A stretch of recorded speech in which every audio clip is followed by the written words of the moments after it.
Hi friends, தாமரைப்பூ இருக்குல்ல, அதோட விதைகள் இருக்குல்ல, அதை வச்சு எப்படி நம்ம பாயசம் செய்யலாம் அப்படின்றத இன்னைக்கு பார்க்க போகிறோம். நேற்று குளத்துலேருந்து தாமரைப்பூ ஃப்ரெஷ்ஷாக எடுத்துகிட்டு வந்தார்.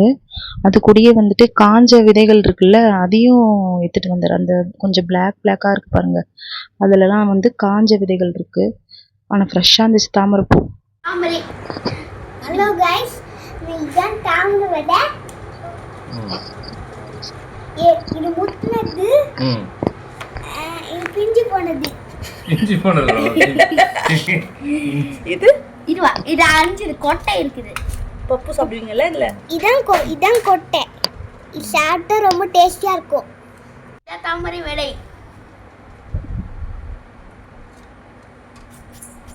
என் பொண்ணு பேசினா, அவளுக்கு சொல்லித்தரல, சொன்னதை வச்சு அவள் சொன்னான்.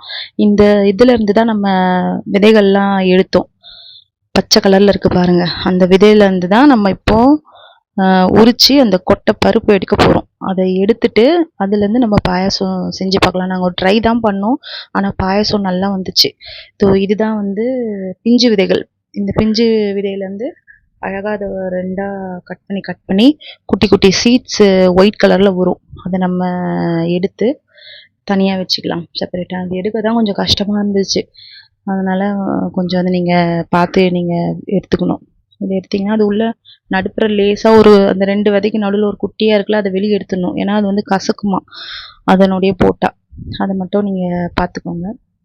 இதை எடுத்துகிட்டு நம்ம கலெக்ட் பண்ணி மொத்தமாக நைட்டு நாங்கள் எடுத்து ஃப்ரிட்ஜில் வச்சுட்டோம். அந்த விதைகளை மட்டும் எடுத்துகிட்டு இன்றைக்கி தான் நாங்கள் அந்த பாயசம் ட்ரை பண்ணி பார்க்கலாம். பச்சை பருப்பு பாயசம் செய்வோம். அதில் இந்த விதைகளை போட்டு செஞ்சு பார்க்கலாம். இது வேகுமோ வேகாதோ அப்படிலாம் வேறு நினச்சோம் நாங்கள். சரி, எப்படி ட்ரை பண்ணி பார்க்கலாம் அப்படின்ட்டு பச்சரிசி எடுத்துகிட்டு கொஞ்சம் வறுத்துக்கிட்டேன். பச்சை பருப்பையும் எடுத்து லேசாக அதை நல்லா வறுத்துக்கிட்டேன். ரெண்டுத்தையும் தனித்தனியாக போட்டு மிக்சியில் அரைச்சிருங்க. ரெண்டுத்தையும் குக்கரில் போட்டு சவுண்டு போட்டுருங்க. ஒரு 2-3 சவுண்டு போட்டு இறக்கி வச்சுருங்க. ஒரு தேங்காய் முடியும் திருவி வச்சுட்டிங்கன்னா தேங்காய் பால் தான் நம்ம ஊற்ற போகிறோம். அப்புறம் சவுண்டு திறந்ததுக்கப்புறம் இந்த மாதிரி இருக்கும். இதுக்கப்புறம் இதில் நம்ம பாயசத்துக்கு என்னெல்லாம் சேர்ப்போம், ஏலக்காய், அப்புறம் என்ன சேர்ப்போம், வெல்லம், அதெல்லாம் நம்ம ரெடி பண்ணி வச்சுக்கணும் சைடில்.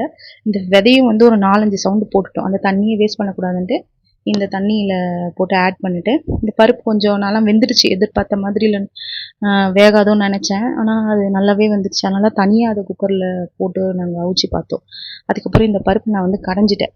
நல்லா இது பண்ணி மற்ற வச்சு கடைஞ்சிட்டு அந்த இதோடையே சேர்த்து ஆட் பண்ணிட்டேன். ஆட் பண்ணதுக்கப்புறம் நம்ம என்ன பண்ணோம், வெல்லம் எடுத்து நசுக்கிட்டு வெல்லத்தையும் இதில் அந்த இதில் ஆட் பண்ணி நல்லா கொதிக்க வச்சுட்டேன். கொதிக்க வச்சதுக்கப்புறம் கொஞ்சம் ஒரு ஸ்பூன் நெய் கலந்து விட்டுட்டேன். சைடில் தேங்காய் பாலும் பிழிஞ்சு வச்சாச்சு. அதுக்கப்புறம் அதையும் அதில் ஆட் பண்ணிட்டு ஒரு கொதி 2 கொதி வர அளவுக்கு அதை விட்டுட்டு முந்திரி அதெல்லாம் கொஞ்சம் வறுத்து அதில் போட்டாச்சு. போட்டதுக்கப்புறம் பாயசம் ரெடி ஆயிடுச்சு. ஆற வச்சு குடித்தோம். நல்லா டேஸ்ட்டாக இருந்துச்சு. நீங்கள் ட்ரை பண்ணி பாருங்கள். தாமரைப்பூ விதையில் நிறைய இது இருக்குது, ட்ரை பண்ணி பாருங்கள். ட்ரை பண்ணி பார்த்துட்டு எனக்கு சொல்லுங்கள், தாமரை விதை கிடச்சிதுங்க. இது வீட்டில் முந்திரி பருப்பு இருந்துச்சு. சரி, அதையும் நம்ம சுட்டு பார்க்கலாம் அப்படின்னு சொல்லிட்டு அதை நாங்கள் சுட்டோம். நெருப்பில் சுட்டுட்ட பிறகு முந்திரி பருப்பெல்லாம் கலெக்ட் பண்ணோம். அதே மாதிரி தாமரை விதையும் அந்த நெருப்பு இருந்ததா, அந்த விதை பச்சை கலர் விதை காமிச்சேன்ல, அதையும் நெருப்பு அது மேலே வச்சு அதையும் சுட்டு பார்த்தோம். அந்த விதையும் டேஸ்ட்டாக தான் இருந்தது. பசங்க 2 பேரும் பேசுகிறாங்க, அதையும் நீங்கள் கேட்டு பாருங்க. அதுங்களே பேசிச்சிங்க.